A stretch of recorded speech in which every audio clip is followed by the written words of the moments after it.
Welcome back to Hot Roster Today. Garrett and Cam still with you. Now breaking down the Hot Roster Today sampler card.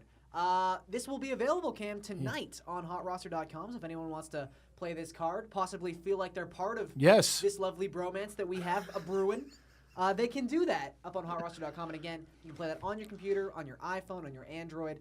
Fantastic app. So let's break down some of these matchups available to you. A very interesting one off the top. Russell Wilson is actually a 1 fantasy point favorite against Matt Ryan. I feel like that has a lot to do with the fact he is playing the Saints? Yes, exactly. In New Orleans. Now, the thing about Russell Wilson so far this season, and you would know this better than anyone, Cam, as a Seahawks fan, but only 5 passing touchdowns. And we saw last week with some of the cards and the matchups during Week 7, we had a situation where Jameis Winston, for instance, played a fantastic game on paper, 3 passing touchdowns, almost 300 yards passing. Tyrod Taylor was able to beat him because he used his legs and got into the end zone. Now, Russell Wilson has the capability to do that, but only 33 yards rushing so far this season. So Matt Ryan has more rushing yards. It's crazy. He has, 60 to Russell Wilson's 33. Yeah. And that's the thing. You've seen the brace on Wilson, too, so sure, he can do it. And Pete Carroll can say what he wants, but you have to – this is also – the thing that about Seattle is this offensive line is one of the worst actually in the league. These are a lot of new moving parts, right? So they have to be very, very careful with him in the situation. You said it, though. He would be a huge dog if it wasn't against the New Orleans Saints in this matchup. And Matt Ryan almost has 1,000 – when you break down the numbers, almost 1,000 more passing yards than him. 11 more passing touchdowns.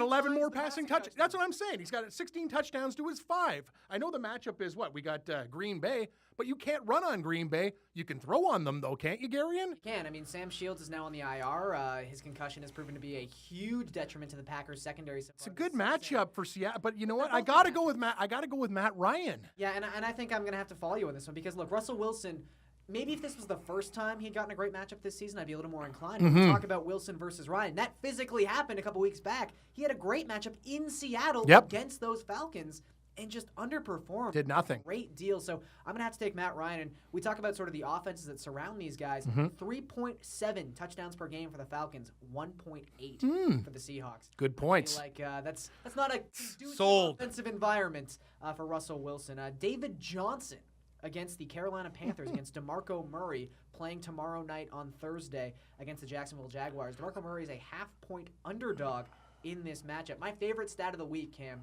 for Week 7. I know this game went to overtime. I'm not sure if you stayed up and watched the entire thing. I did. It was not exactly a showcase of the great game of football.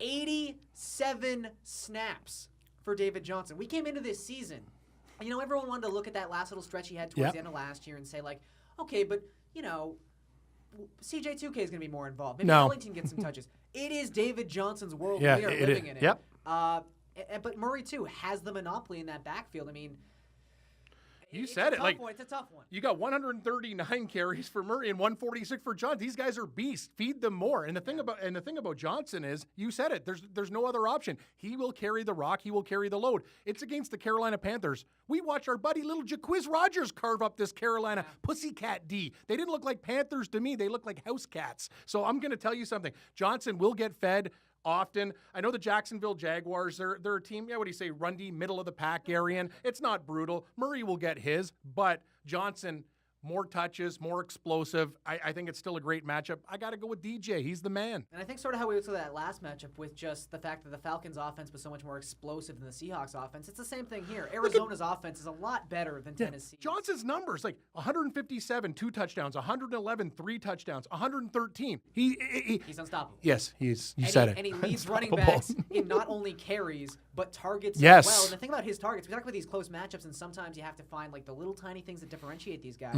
Generally speaking, the ADOT, the average depth of target for these running backs, because they're coming out of the backfield, we see Ty Montgomery right now, is going to be maybe not even a yard most of the case. And for DeMarco Murray, who's very involved in the passing game, 5th most targets among running backs, 0.4 yards per target.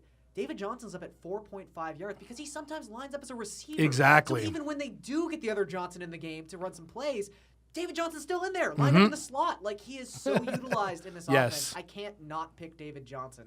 He's matchup proof at this point. Okay, we teased this before the break. Our buddy Jaquiz Rogers getting the Oakland Raiders, a very juicy matchup. And, it seems like Tampa's going to be very cautious with Doug Martin. He had the setback last week. It's unlikely that he plays this week. This matchup obviously changes a great deal if it's announced Sunday morning that Doug Martin's playing, but you have to watch out for that kind of stuff. Matt Forte, who Finally. was on a very negative path. Great game. Great game in Week 7 against the Ravens. And that snap count, I mean, Bilal Powell had been cutting into those snaps. Not the case against Baltimore. So these two are playing each other. Both good matchups, Oakland and Cleveland. There is no spread. What's your thinking on this one? Well, you know what it is, though, Gary? And yeah, sure, Matt Forte had that game, but it seems to be Powell have the game, well, he'll get touches. Then it's gonna be Forte. So it's one of those things. That's the Jets. They never figured out. They can't go with one guy. They waver back and forth. It was a fantastic game. Forte had 2 touchdowns, but when you look at, and I love the Oregon State Beavers, chomp, chomp, chomp. Jaquiz was my guy.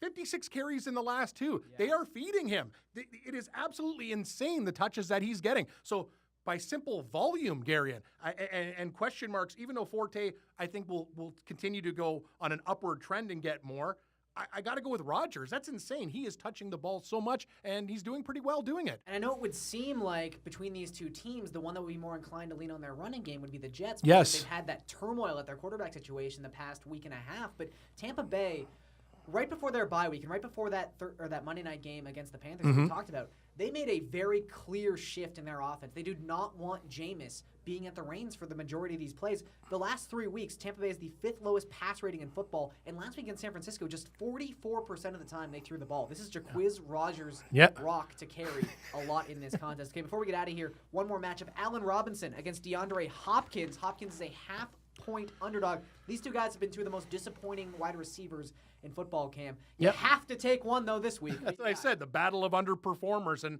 I got to go with, when you see Detroit Lions, Hopkins at home, I'm going with Hopkins. Sorry, Allen Robinson's killing me, Garion. He 9 yards in his last game. But I'm with you. DeAndre Hopkins, since week 5, only Randall Cobb has more targets than DeAndre Hopkins, 33. I know targets are kind of like fool's gold. It doesn't mean anything until he actually physically catches the ball. But still. And I know Brock Osweiler is there, but I said last week, or maybe it was a week before that, but Detroit is matchup proof at this point. When Case Keenum hangs a 30 on you, that's it for me. Anyone can score against this team. It's and true. Even though, I mean, we talk about quality versus quantity and stuff like that. Not only is Houston averaging the fewest drives per game in the red zone at 2.3, they also have the lowest touchdown percentage, 38%, on said drives. They suck in every aspect. This is the week, though. Detroit helps them out. Tennessee's defense, other than the Colts, did pretty good, but it's been better, and Hopkins has more receiving yards, more catches, and they both have 3 touchdowns. Way better matchup, Hopkins. Once again, that is the Hot Roster Today sampler card, which will be up on HotRoster.com tonight, so check that out. Also up on HotRoster.com tonight, 2 cards for the NHL. Cam and I will break down one of those when we come back on the show.